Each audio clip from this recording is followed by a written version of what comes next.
சாப்பிட மாட்டீங்க நீங்க. கேரட் ஆனா நல்ல ஜம்தியா இல்ல. கேரட் அல்வால இருந்து இந்த ஆண்களுக்கு இல்லாத ஒரு ஸ்பெஷாலிட்டி. பெண்களுக்கு என்னன்னா, அவங்க செஞ்சிட்டு வீட்டுக்காரன் வானான்னு தூக்கி போட்டதெல்லாம் சாமிரட்டு.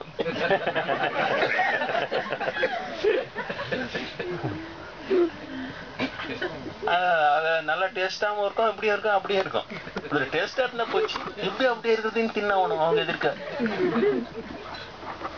அங்க வளனூர்ல இருந்தப்ப அது ஒரு விநாயகர் சதுர்த்தி பார்த்தேன் நான். அவங்க கொழுக்கட்டைன்னு அவ்வளவு கொழுக்கட்டை அமிச்சுன்னே இருக்கிறாங்க. அவங்களுக்கு எங்கூட்டு கொழுக்கட்டை, உங்கூட்டு கொழுக்கட்டை, பால் கொழுக்கட்டை, தேன் கொழுக்கட்டை, அந்த கொழுக்கட்டை, வெள்ளை கொழுக்கட்டை, ப்ரௌன் கொழுக்கட்டை வந்து எல்லாம் தின்னவனும் எல்லாருக்கும் சாட்டிஸ்பேக்ஷனுக்காக.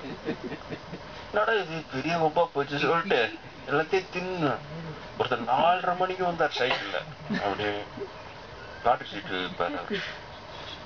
ரொம்ப நல்ல ஒரு சாமி. அப்புறம் நீங்க 4:30 மணிக்கு வந்துருக்கீங்க, கண்டி மதியம் வந்திருந்தீங்கன்னா நீங்க வேற கொழுக்கட்டை எடுத்து இல்ல சாமி இப்ப எட்டுன்னு வந்து. நான் பயந்து போட்டேன். என்னங்க சொன்னேன், எனக்கு தெரியும் சாமி மதியம் எல்லாரும் கொழுக்கட்டை எடுத்துன்னு வந்து, நீங்க பாவம் எத்தனை கொழுக்கட்டை தான் நீங்க சாப்பிடுங்க, அதனால கண்டிப்பா நம்ம கொழுக்கட்டை நீங்க சாப்பிடுங்களா மாட்டீங்களான்னு டவுட் வந்துச்சு. அதனால பொறுமையா இருக்கு சொல்லி 4 மணிக்கு கொழுக்கட்டை சொல்ல சொல்லி 4:30 மணி எப்படியும் இப்போ உங்க வயிற்றுல கேப் இருக்கு. நல்லா சுட சுட வெள்ளை கூட சூப்பர் டேஸ்ட்.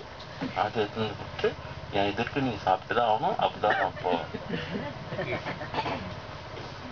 என்ன மறுநாள் என்ன ஆயிருக்கும், வயிறு முடிங்கிச்சு. அடுத்த வருஷம் விநாயகர் சதுர்த்திக்கு உடனடியா சென்னையில நண்பர் 2 ஃப்ரெண்ட்ஸ் இருக்காங்க, அவங்கள போன் பண்ணி இந்த விநாயகர் சதுர்த்தி நம்ம திருப்பதியில கொண்டாடி. ஏன் அவ்வளோ அர்ஜென்ட் இல்ல கொண்டாடில, இங்க முடியாது வளர்ந்து வந்து அப்புறம் திருப்பதி ரூம் புக் பண்ணி விநாயகர் சதுர்த்திக்கு முன்னாடி எல்லாரும் சாமி மறுநாள் என் கொழுக்கட்டை நான் உங்களுக்கு டாட்டா காட்ட போறேன். அழகா எஸ்கேப் ஒரே ஜம்ப் வேற கொள்கை. அங்கதான் திருப்பதியில தான் 3 நாள் கேப் பண்ணி விநாயகத்தெல்லாம் முடிஞ்சு அப்புறம் ரிட்டர்ன் ஜேர்னி திரும்ப அந்த ரிஷி சப்தமின்னு நினைக்கிறேன் 7வது நாள் திரும்பி வரும்போது தான் திருவண்ணாமலையில வந்து அப்ப நண்பர் வந்து கோயம்புத்தூர்ல ஒர்க் பண்ணி வந்தார்.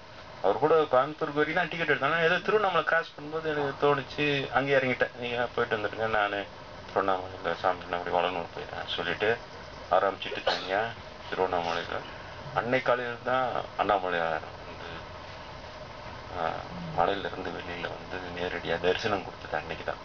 அதுவும் எப்படின்னு சொன்னா சாதாரணமா இல்ல, நான் பெரிய பூஜை பெரிய சாப்பிட மாட்டேங்க நீங்க. கேரட் ஆனா நல்ல ஜம்தியா இல்ல. கேரட் அல்வால இருந்து இந்த ஆண்களுக்கு இல்லாத ஒரு ஸ்பெஷாலிட்டி. பெண்களுக்கு என்னன்னா, அவங்க செஞ்சிட்டு வீட்டுக்காரன் வானான்னு தூக்கி போட்டதெல்லாம் சாமிரட்டு.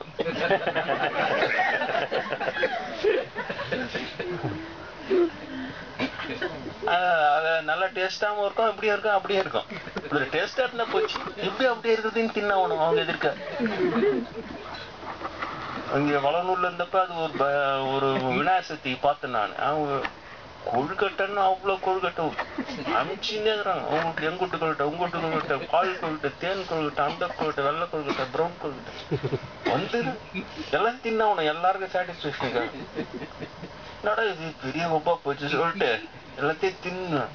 ஒருத்தர் 4:30 மணிக்கு வந்தார் சைக்கிள்ல. அப்படியே காட்டு சீட்டு இருப்பாரு. ரொம்ப நல்ல ஒரு சாமி. அப்புறம் நீங்க 4:30 மணிக்கு வந்துருக்கீங்க, கண்டி மதியம் வந்திருந்தீங்கன்னா நீங்க வேற கொழுக்கட்டை எடுத்து இல்ல சாமி இப்ப எட்டுன்னு வந்து. நான் பயந்து போட்டேன். என்னங்க சொன்னேன், எனக்கு தெரியும் சாமி மதியம் எல்லாரும் கொழுக்கட்டை எடுத்துன்னு வந்து, நீங்க பாவம் எத்தனை கொழுக்கட்டை தான் நீங்க சாப்பிடுங்க, அதனால கண்டிப்பா நம்ம கொழுக்கட்டை நீங்க சாப்பிடுங்களா மாட்டீங்களான்னு டவுட் வந்துச்சு.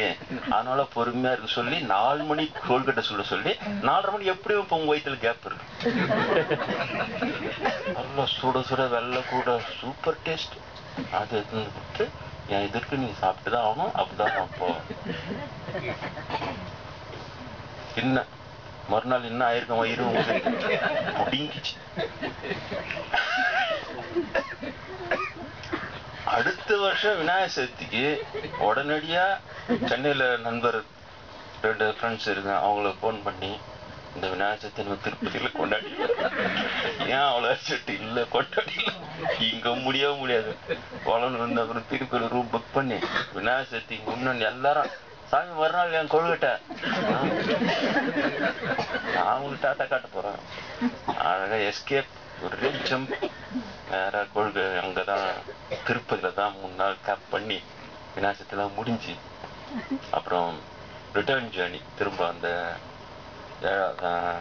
ரிஷி சப்தமின்னு நினைக்கிறேன் 7வது நாள் திரும்பி வரும்போது தான் திருவண்ணாமலையில வந்து அப்ப நண்பர் வந்து கோயம்புத்தூர்ல ஒர்க் பண்ணி வந்தார். அவர் கூட கோயம்புத்தூருக்கு வரைக்கும் நான் டிக்கெட் எடுத்தேன். ஏதோ திருவண்ணாமலை கிராஸ் பண்ணும்போது எனக்கு தோணுச்சு, அங்கே இறங்கிட்டேன். நீங்க போயிட்டு வந்துருங்க, நான் திருவண்ணாமலையில சாமி வளனூர் போயிட்டேன் சொல்லிட்டு ஆரம்பிச்சுட்டு தனியா திருவண்ணாமலையில அன்னைக்கு காலையில தான் அண்ணாமலையார் வந்து மலையில இருந்து வெளியில வந்து நேரடியா தரிசனம் கொடுத்தது அன்னைக்குதான். அதுவும் எப்படின்னு சொன்னா சாதாரணமா இல்ல, நான் பெரிய பூஜை பெரிய